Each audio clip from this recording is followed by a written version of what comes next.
We're in Rosen section 9.4 on relations and closures, and we're going to talk a little bit about concept of paths and directed graphs.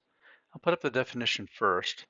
I'll remind you that a directed graph is a way that we can show or illustrate a relation where the vertices or elements in the relation the set is on and the arrows between vertices represent the ordered pairs in the relation. So if you have a directed graph, that is, we can talk about a path from one vertex A to another vertex B that is a sequence of edges where starting with XO being A, we'll go to X1, then we'll go to X2, we'll go to X3, and so forth until we get to um, the last vertex in our path, and that will be path B. And here we have n is a non-negative integer that is the length of our path. So a path from A to B in a directed graph is a sequence of edges and takes n steps to get from x0 to xn, where x0 is A and x0 is B. And each step will have, each arc will have the same, pair of arcs will have the same, one will have the same terminal vertex, they will have the same initial vertex. And when we have constructed such a path, we say that it has length n, and notably, it has the length is one less than the number of vertices on the path, because we're talking about steps between vertices.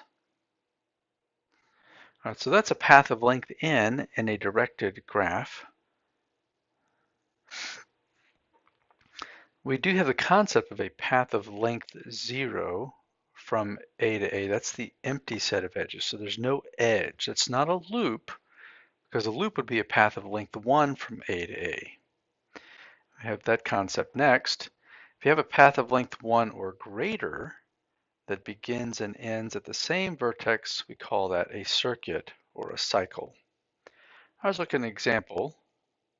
Here's a directed graph that represents a relation on the set containing A, B, C, D, and E. I want to find out if any of these vertex sequence are paths in our graph. Here we have A, B, E, D, so we start with A. We see that we can go to B, and from B we can go to E, and from E we can go to D. All right, let's try this again. For A, we can go to E, and we can go to C, but we cannot go to D because there's no arrow from C to D. So the first one's a path, the second one is not a path. The third one, we're going to start with B. We can go to A, and we can go to C with this long arc up there, then back to B, of course, and then A again, and then we can take this loop to get A twice in a row, and then back to B. And DC, is it a path? Yes, it is. There's D, there's the arc that's there, and there's C. And then I'll do checks again. C can go to B, which can go to A. So these three are all checks. And this last one, we start with E, put a circle by it. Then we can go to B. We can go to A. We can go back to B. We can go back to A, then back to B, and then back to C. Back to E, excuse me. So that's also a path. All right, what are the lengths of these paths? Well, I said earlier that length is going to be one less than the number of vertices in the vertex sequence. So this will be length 3. This one is undefined. This one will be length 6. This will be length 1, length 2, and length 6. And which of these are circuits? Remember, a circuit always starts and ends at the same vertex, so this bottom one is a circuit both starting and ending at E, and this third one is also a circuit starting and ending at B. Okay, so these paths in a directed graph have a useful relationship to the concept of powers on a relation. And what it means is that if I have a relation on a set A, remember I can illustrate this with a directed graph, then there's a path of length n, where n is a positive integer from A to B, if and only if the pair AB is an R to the nth power. Now, we don't use mathematical induction in this course, but the proof of it requires it. However, we did see an example on the last section about how when we raise a relation to a power, we end up using multiple steps in the original relation to map it out. And we'll see that again in just a little bit. So there's a path of length n if there's a path of length n in R, then the ordered pair, the beginning and the end of that path, will be in R to the nth power. All right, one more concept, we'll look at some more examples. The connectivity relation. The connectivity relation, we call it R star. It's the set of all pairs AB such that there's a path of any length greater than or equal to 1 from A to B in R.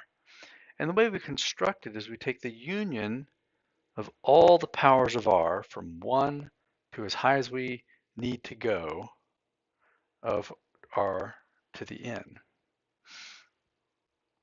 Okay. Now let's take a look at some examples. Here my relation in R is a relation of all people in the world that where A has met B. So AB is in R if A has met B. What is R to the nth power? Well, R squared is all people that have a mutual acquaintance. R to the n then would be all people that have, it takes n individuals to get from one acquaintance to another to get to another person. A knows somebody who knows somebody who knows somebody who knows B would be an example of R to the n, where n was, I think, 4 in that case. What is R star? Well, this would be the set of pairs of all people where you can create an acquaintance chain.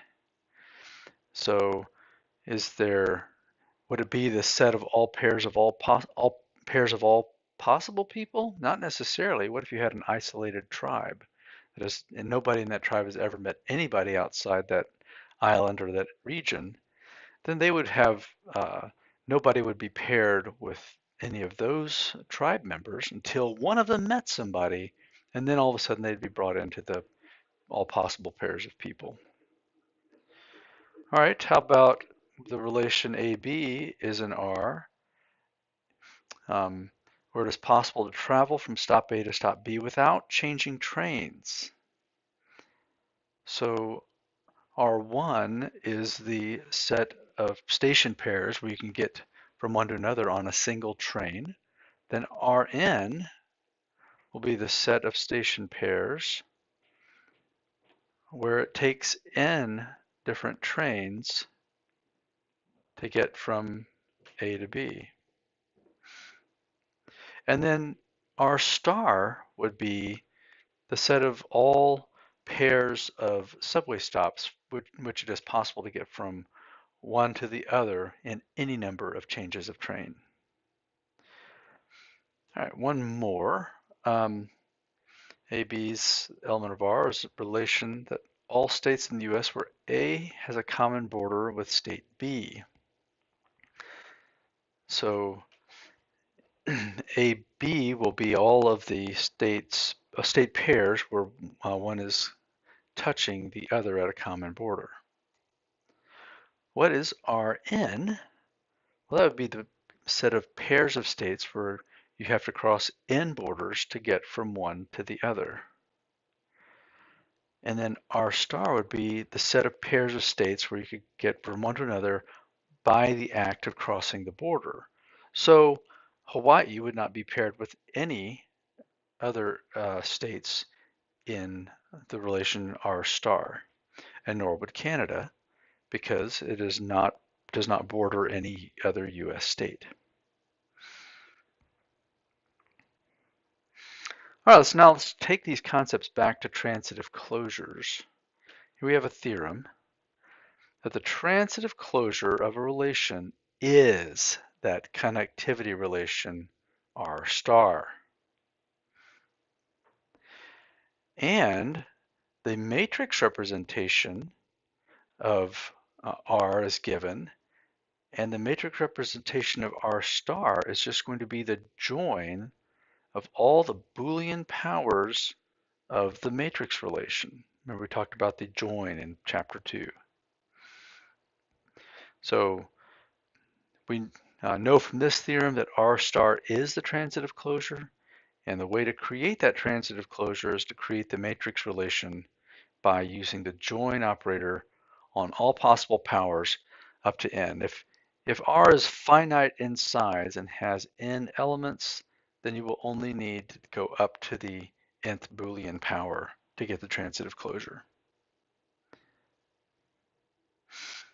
Let's go back to that example then from 9.3, and here it is where we have a relation R and its matrix representation R squared and its matrix representation R to the third power and its matrix representation, and R to the fourth power and its matrix representation.